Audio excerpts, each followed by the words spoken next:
el capitalismo occidental. Y esto tiene que ver con circulación de saberes y prácticas, de nuevo, en el capitalismo occidental. María Jesús Andrés tiene este libro sobre la circulación de la penicilina. Yo he editado hace poco estos dos libros. Uno es el papel de los ingenieros en la globalización económica. Este libro junta historiadores económicos con historiadores de la tecnología. Y este otro es el papel de Estados Unidos en la configuración de sistemas de investigación, tanto en España como en el resto del mundo, a través de la circulación de saberes, prácticas y, de nuevo, objetos materiales. Y esto es puramente historia le llamamos orden científico mundial, en referencia al orden económico mundial. O sea, esto es claramente historia del capitalismo, aunque hay algún capítulo que hace referencia a la Unión Soviética y eso, pero precisamente la Unión Soviética cómo va incorporándose en la economía global capitalista. Y esto creo que es tanto más interesante como una historia global del fascismo, compatible de nuevo. Y luego la otra parte de los objetos materiales, circulación, de nuevo, circulación de saberes, prácticas y objetos materiales. Y esto creo que historiográficamente es muy interesante porque a mí me ha puesto en la dificultad de que Thiago Saraiva tiene razón cuando dice que en los últimos capítulos me dedico menos a estudios muy locales de la circulación de objetos materiales concretos, y creo que no es casual que esos subcapítulos sean los que se dedican precisamente a cosas de relaciones internacionales, a que sean los más transnacionales. Creo que hay que encontrar el equilibrio entre hacer historia local e historia global, y que una manera de encontrar ese equilibrio es precisamente pues siguiendo la circulación de objetos concretos. Y creo que eso puede ser una guía para hacer historias locales de lo global, digamos. Y con esto quería yo terminar, porque es una invitación a los que estáis ahora trabajando sobre estos temas, que hay una serie nueva en Breakpost, que ya habéis publicado algunos libros ahí, pero hay una serie nueva que se basa precisamente en material culture, en objetos materiales y en su circulación. Así que si de este seminario sale alguna propuesta para este libro, pues os rogaría que me la enviarais, porque estoy buscando libros, vamos. Pues nada, perdón si me he extendido demasiado y muchas gracias. Perfecto.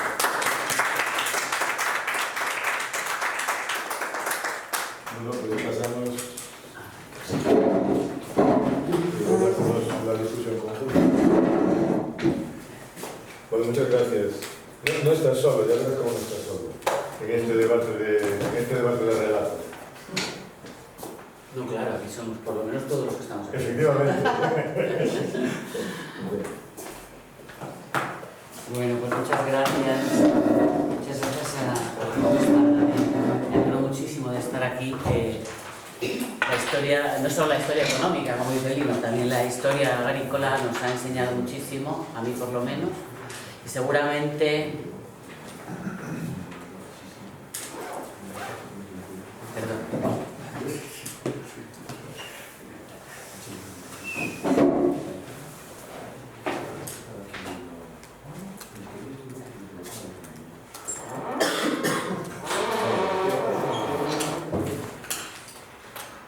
Seguramente, digo, no habría aprendido de la historia, de la historiografía de la agricultura y de la historiografía de la economía tanto como esa disciplina podría enseñarme, pero bueno, estas cosas así son, y he intentado recoger de eso lo que me ha servido a mí para explicar algunas cosas.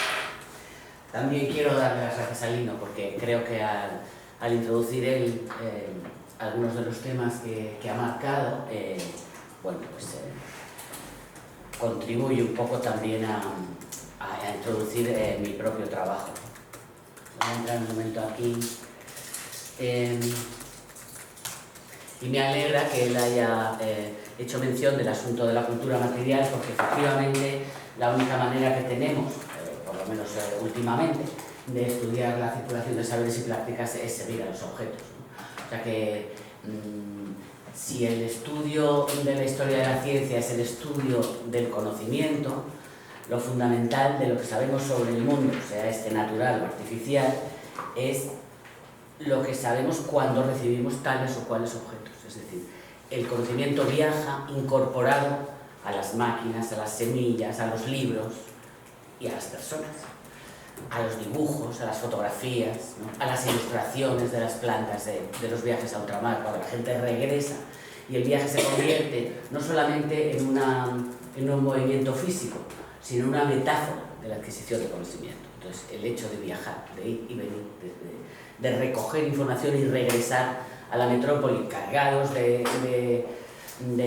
informaciones, de semillas, de dibujos, de plantas que existían en otros lugares y que se depositan debajo de los cristales de los invernaderos a partir de la ilustración para cultivar las naranjas, los tomates y todo lo que constituye hoy la base del alimento en la propia metrópoli, ¿no? Si hablamos de circulación de conocimiento también desde este punto de vista un poco postcolonial y estamos hablando de metrópolis y espacios con dependencia técnica, bien, pues efectivamente seguir a los objetos es lo que muchas veces nos ha enseñado más, ¿no? O por lo menos a mí desde luego me ha enseñado, le agradezco a Lino que haya hecho mención de mi libro sobre la penicilina que salió el año pasado, y es verdad que seguir a ese medicamento, cómo venía, cómo viajaba, quién lo traía, qué decían que traían, para qué decían que servía y para qué fue sirviendo, pues me ha enseñado mucho sobre la historia de los objetos biomédicos y en general de la ciencia y la tecnología. Bien, voy a ver si me da tiempo. Quería hacer una primera introducción al tema que me interesa más como marco general de la historia de las ciencias y las tecnologías en el siglo XX en España y sobre todo en el franquismo, que es la época que yo he estudiado más, desde el punto de vista de la construcción de políticas, de la denominada política científica, qué significaba eso, qué significaba entonces, qué significa ahora, y ver si de ahí luego puedo extraer, me da tiempo al caso de estudio del trigo durante el franquismo como objeto epistémico. Vamos a ver si me da tiempo, si no me aguanto y todo el día me invitáis, luego al trigo el año que viene. ¿Cómo es esto? Es que son dos ordenadores. Bien, bueno, ¿qué tenemos? ¿No? ¿Qué tenemos cuando dejamos de estudiar el franquismo? Bueno, pues lo que tenemos son las imágenes de la devastación y una narrativa, ¿no? De qué consiste esa devastación, de dónde procede el resultado trágico, verdaderamente trágico, de la guerra civil española. Tenemos que distinguir cuando hacemos el esfuerzo de reconstruir las ciencias en el franquismo, dos cosas muy importantes. Una es la historia propiamente, si es que fuera posible hacer esa distinción, que eso formaría parte del debate. Lo que sería la historia propiamente dicha y la historiografía. O sea, las maneras que se ha tenido, como ha dicho Lino, las maneras que ha tenido la disciplina, digamos, ¿no? El espacio del conocimiento de la historia, de hablar del franquismo. Y en eso estoy de acuerdo y creo que Lino lo formula de manera más informal, pero yo lo suscribo completamente, el hecho de que efectivamente no solamente es que España ha cambiado su paisaje, sus prácticas, sus políticas a lo largo de la segunda mitad del siglo XX, sino lo que ha cambiado sobre todo es la manera que tenemos de hablar de eso. Eso es lo que ha cambiado. Y entonces, en mucha más medida, seguramente. Y ha cambiado precisamente porque los periodos acaban, las personas se someten a procesos de educación también distintos y se hacen otras preguntas y sobre todo nos sometemos, como se sometió Franco también a su pesar, a la influencia extranjera. La influencia extranjera de la que nunca pudo escapar ningún régimen político.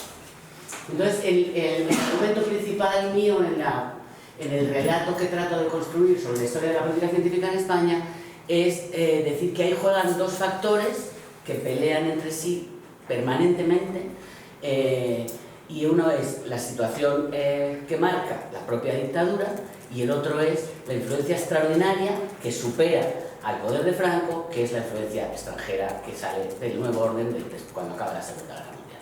Entonces, la aparición de todas las grandes instituciones internacionales someten a la política de la dictadura en muy buena parte a efectivamente ajustarse a lo que Lino llama, que es, ha denominado lo de la, digamos, la participación en el desarrollo del capitalismo del siglo XX. Entonces,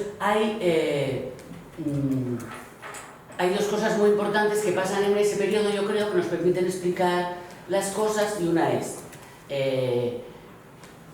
que que los regímenes políticos y los dictatoriales y totalitarios quizá más, nos ayudan a comprender esto más, no ocupan todos los espacios, que eso es evidente, bueno, eso es lo que cuenta la historia, ¿no?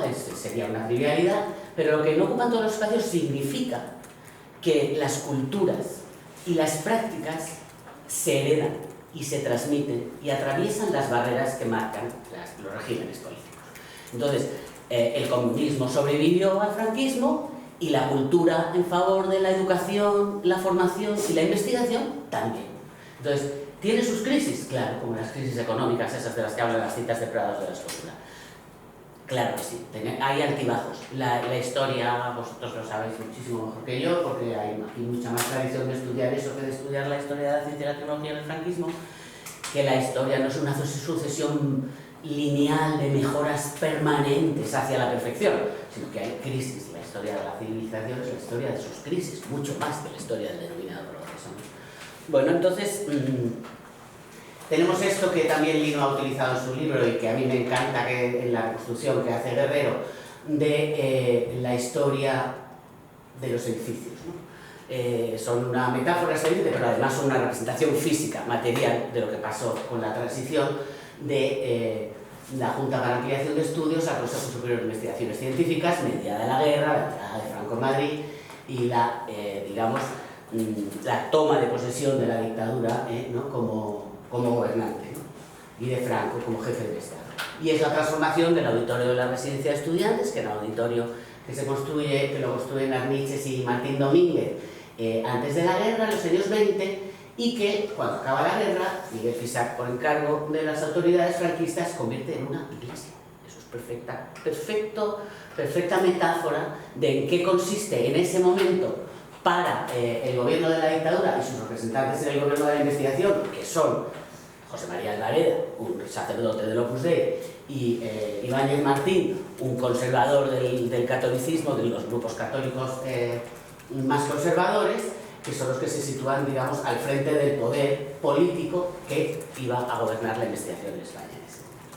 Entonces, esta transformación, que es una transformación verdaderamente, yo no sé qué opinaréis, pero seguro que lo conocíais, a mí me parece un reflejo fantástico de qué es lo que exactamente hace Franco cuando entra a Madrid, ¿no?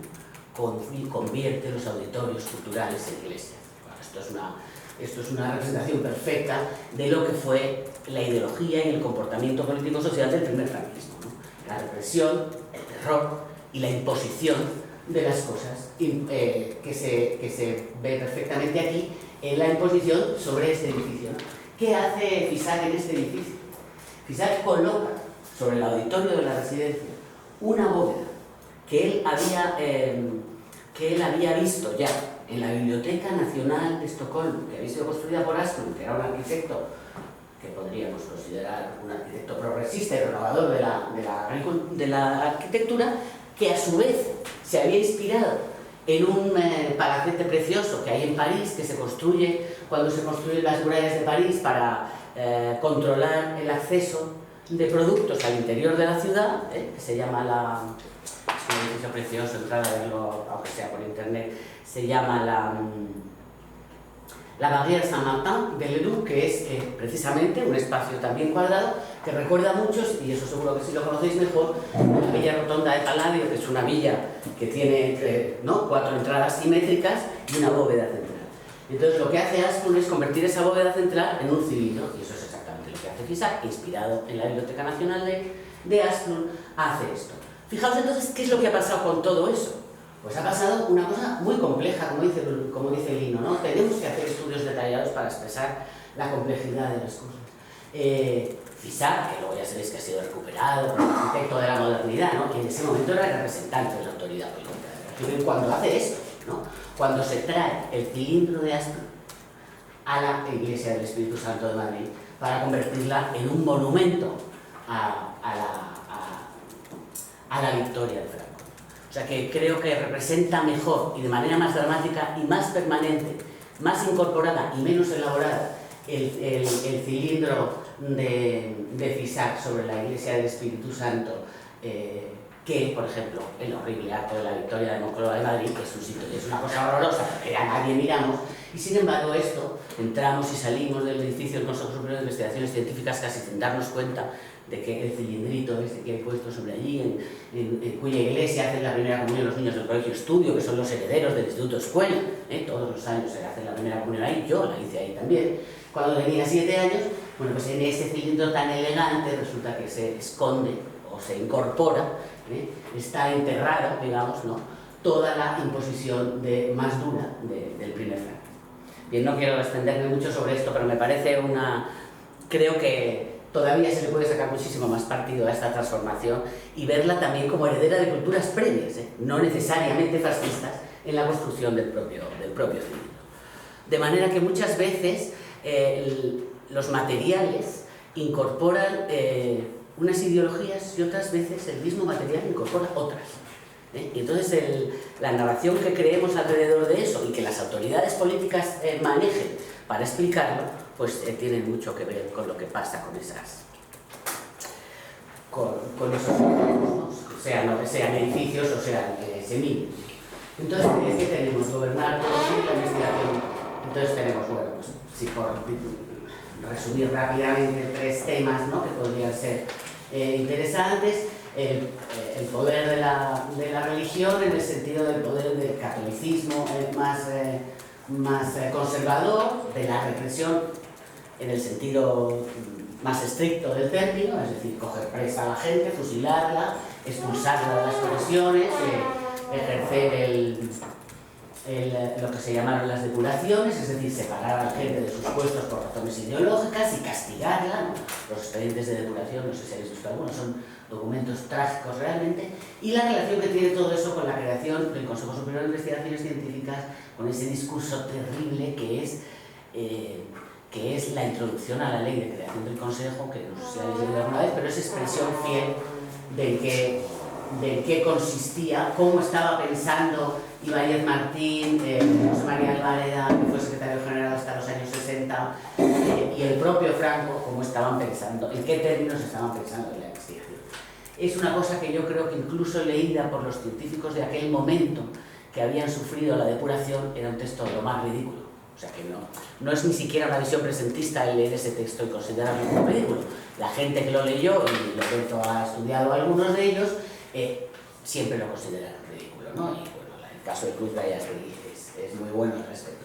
Entonces, ¿qué era el Consejo Superior de Investigaciones Científicas? Pues era un campus que había sido el campus de la Junta para la Ampliación de Estudios y que se había reconvertido de la mano de la arquitectura de CISAR en un espacio de mucha mayor pretensión, porque aquí, por ejemplo, se ve muy bien, este es uno de los primeros edificios que se construyeron en la Junta para Ampliación de Estudios con dinero de la Fundación Rockefeller y el Instituto de Física y Química, que sobrevive. Es un edificio precioso, pero tiene una monumentalidad muy menor comparada con la monumentalidad de los edificios que construyó Miguel Fisar, que los construyó en los años 40, en plena década del hambre, en vigor las cartillas de racionamiento, donde no había dinero para comer, donde la gente comía mal, viajaba poco, estudiaba para protegerse de los arrebatos de la dictadura y sin embargo pues consiguieron construir eso. ¿Cómo exportaban las naranjas de las que había guiado desde finales de los años 90? ¿No? Entonces la doble cara permanente de la dictadura es una de las cosas que sí se han estudiado y que ayudan a comprender en parte, ¿no?, la supervivencia del propio dictador, que duró tantos años. Es que se nos olvida, no se nos olvida. No podemos olvidar que murió en la cama, ¿no? En la cama de viejo. Bueno, entonces, ¿qué pasa? Que tenemos en España 2 posguerras. Tenemos una posguerra que es la posguerra civil y tenemos otra posguerra que es la segunda posguerra mundial. Y ahí creo que mucho más que hablar de los años 40 y los años 50, ahí es donde está, creo, la clave para entender qué es lo que pasa con la dictadura y su duración, ¿no? El hecho de que Franco se somete de manera disimulada en el escenario español, pero de manera evidente en el escenario internacional, al orden que marca la victoria aliada en la Segunda Guerra Mundial. Victoria aliada que, como ha explicado Lino de manera muy bonita, no tenemos por qué estar a favor del desarrollo tecnológico que ha construido las bombas, ¿no? Pero las construyó y fue posible la victoria aliada con las grandes bombas que se lanzaron sobre Hiroshima y Nagasaki.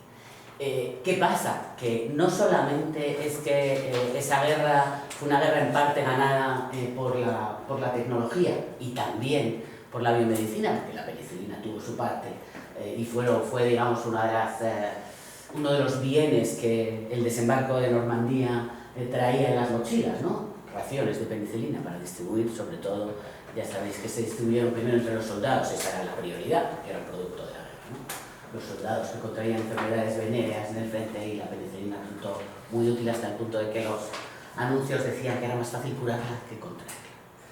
Imaginaos qué horror. Bueno, entonces, los primeros anuncios, eso de mediados de los 40. Bueno, entonces tenemos, cuando entonces España recibe, porque verdaderamente no tuvo parte activa, como se sabe, los resultados de la Segunda Guerra Mundial, entonces, ¿qué pasa cuando acaba esa guerra? ¿Qué pasa cuando acaba esa guerra? Es precisamente cuando acaba la guerra, cuando despega el poderío tecnológico estadounidense. No inmediatamente, aunque dedicaron muchísimo dinero a eso, sino sobre todo después del lanzamiento del satélite Sputnik.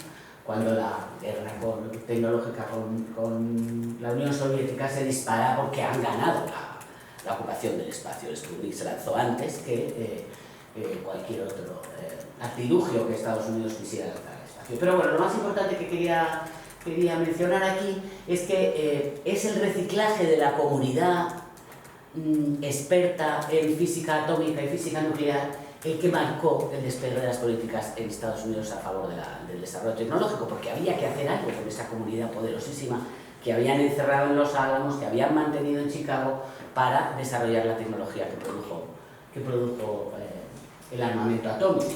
Y no podían estar fabricando bombas toda la vida, porque muchos de los científicos habían empezado a criticar eso.